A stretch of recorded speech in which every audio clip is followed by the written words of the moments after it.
Alors, nous allons voir ici comment on arrive à ce système de deux équations à deux inconnus, où je vous rappelle que les inconnus que l'on cherche à déterminer sont le grand A et le grand Phi, qui sont des constantes qui font partie de la solution que l'on recherche ici. Alors, on va déterminer ce système de deux équations à deux inconnus par deux approches différentes. Je vais vous présenter ici la première méthode où on va travailler dans l'espace réel, et sur la vidéo suivante, vous verrez comment on peut obtenir le même système mais en travaillant dans l'espace complexe. Alors, je vais tout d'abord calculer la dérivée première et la dérivée seconde de la solution proposée. Donc on a le u point et u seconde ici, et puis ensuite je vais simplement les injecter donc, dans l'équation différentielle que l'on cherche à résoudre. Alors on obtient, donc concentrez-vous ici sur la première ligne, l'égalité suivante, où j'ai simplement remplacé en fait u seconde par son expression. Donc vous le voyez ici, multiplié par m. Ici j'ai le u point multiplié par c. Et si je retrouve u que j'ai multiplié par k. Et à droite du signe égal, je retrouve le terme f0 cos grand oméga t.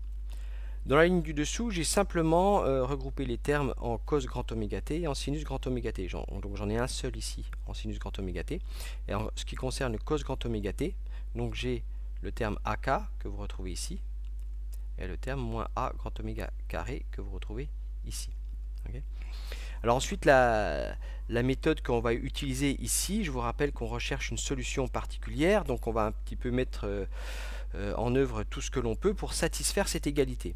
Alors une méthode qui est classiquement utilisée ici est de linéariser les expressions des cosinus et sinus à gauche du signe égal pour faire apparaître du cos grand oméga t et du sinus grand oméga t qu'on va pouvoir identifier avec les parties qui sont à droite du signe égal. Alors, c'est ce que je vous montre sur les lignes suivantes. Donc j'ai simplement ici remplacé dans cette expression le cos oméga t moins phi, donc vous devez connaître les expressions de cos a moins b, qui me donne l'expression suivante. Et ici, j'ai utilisé l'expression du sinus a moins b, que j'ai remplacé avec ici a égale grand oméga t et le b est égal à phi. Alors, j'ai utilisé des codes couleurs pour bien mettre en évidence ce qui est en cos grand oméga t et ce qui est en sinus grand oméga t. Alors maintenant, je vais simplement faire une identification. Je vais grouper les termes à gauche du signe égal en cos oméga t et en sinus oméga t.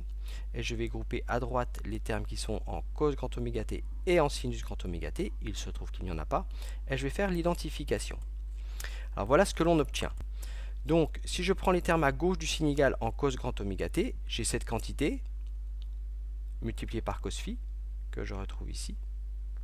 Et puis, j'ai cette quantité multiplié par sinus phi, que je retrouve ici. Alors attention, j'ai fait moins par moins, donc je trouve bien un plus ici. Et j'identifie avec ce qui est à droite du signe égal.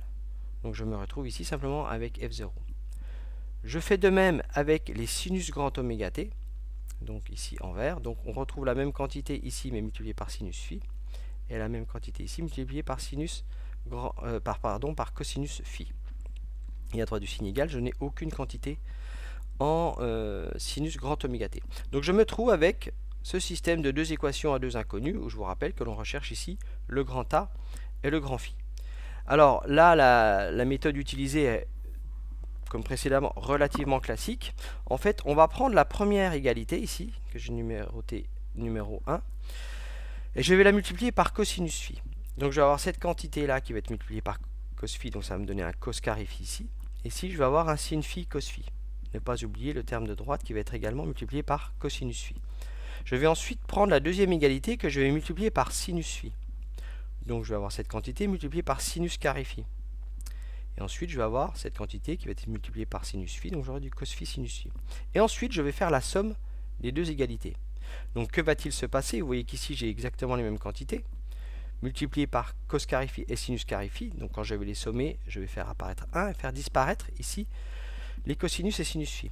Et ici, je vais avoir un sin phi cos phi et ici un cos phi sin phi. Les quantités sont égales mais opposées, donc elles vont disparaître. Ensuite, je ferai de même en multipliant la première par sinus phi pour faire apparaître un sin carré phi ici. La deuxième par cos phi pour faire apparaître un cos carré phi ici. Quand je vais faire la différence, je vais faire apparaître un sin plus et c'est cette quantité qui va rester, celle-ci qui va disparaître. Donc voilà. Je rappelle ici à l'écrit ce que je viens de vous dire à l'oral. Lorsque vous multipliez la première équation par cosinus phi et que vous ajoutez la deuxième multipliée par sinus phi, il ne vous reste, in fine, que cette quantité qui va être égale à f0 cosinus phi.